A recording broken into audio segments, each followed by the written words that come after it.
To determine the appropriate size of electrical metallic tubing, or EMT conduit, for a specific number of conductors, you need to refer to the National Electrical Code, specifically Chapter 9, Table 3. This table provides the allowable conduit fill based on the percentage of the cross-sectional area of the conduit occupied by the conductors. Firstly, you will need to identify the type and size of the conductors you intend to use. In your case, you mentioned number 1 THHN wires. Secondly, consult Chapter 9, Table 5 for THHN insulated conductors, or subsequent tables if the conductor is of different insulation, to find the outside diameter of a number 1 THHN wire. This dimension is crucial for calculating the total cross-sectional area occupied by all the conductors. Thirdly, once you have the outside diameter of the number 1 THHN wire, calculate the cross-sectional area of a single conductor using the formula for the area of a circle, which is pi times the radius squared, or pi times diameter divided by 2 squared. Remember to use consistent units, typically inches, for these calculations. Fourthly, multiply the cross-sectional area of a single number 1 THHN conductor by the total number of conductors you plan to run in the conduit. This will give you the total cross-sectional area occupied by all the conductors. Fifthly, refer to Chapter 9, Table 4 to find the dimensions and percent area of conduit. In this specific case, you want to know how many number 1 THHN wires can fit into a 1.5-inch EMT conduit. Sixthly, look up the internal area of a 1.5-inch EMT conduit in Chapter 9, Table 4. This table provides the internal area of various conduit sizes. Seventhly, NEC Chapter 9 Table 1 specifies the maximum allowable fill percentages for different conduit types and wiring scenarios. For 3 or more conductors in a conduit, the maximum allowable fill is typically 40%. Eighthly, calculate the allowable fill area by multiplying the internal area of the 1.5-inch EMT conduit by 40%, or 0.40. This will give you the maximum cross-sectional area that the conductors can occupy in the conduit.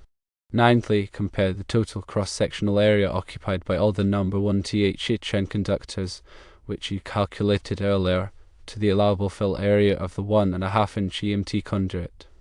If the total conductor area is less than or equal to the allowable fill area, then the chosen conduit size is adequate. If the total conductor area exceeds the allowable fill area, you will need to increase the conduit size. Tenthly, if the initial calculation shows that the 1.5-inch EMT conduit is not sufficient, repeat the process with larger conduit sizes until you find one that can accommodate the number of number 1 THHN conductors you intend to install while staying within the 40% fill limit. For example, let's assume the outside diameter of a number 1 THHN wire is 0.181 inches. Check Chapter 9 Table 5 to confirm. Then the area of a single wire is pi times 0.181 divided by 2 squared, which equals approximately 0.257 square inches. The internal area of a 1.5-inch EMT conduit is 1.5 square inches. Check Chapter 9 Table 4 to confirm. The maximum allowable fill area is 40% of 1.5 square inches, which is 0.6 square inches.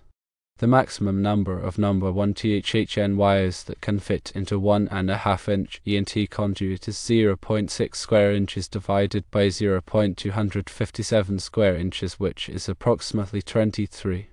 If you need to run more than 23 number 1 THHN wires, you will need to use a larger conduit. Remember, these calculations are based on the National Electrical Code, and it is essential to adhere to all applicable local codes and regulations. It is always recommended to consult with a qualified electrician or electrical engineer to ensure that your electrical installations are safe and compliant. The NEC is updated regularly, so always use the latest edition.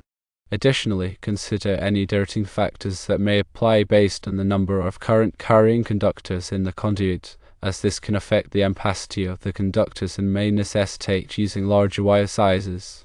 The NEC provides tables and guidelines for dirting conductors based on the number of conductors in a raceway. Finally, always ensure that all electrical work is performed by qualified and licensed professionals to guarantee safety and compliance with all applicable codes and regulations. A properly sized conduit can lead to overheating of conductors, insulation breakdown, and potentially hazardous situations.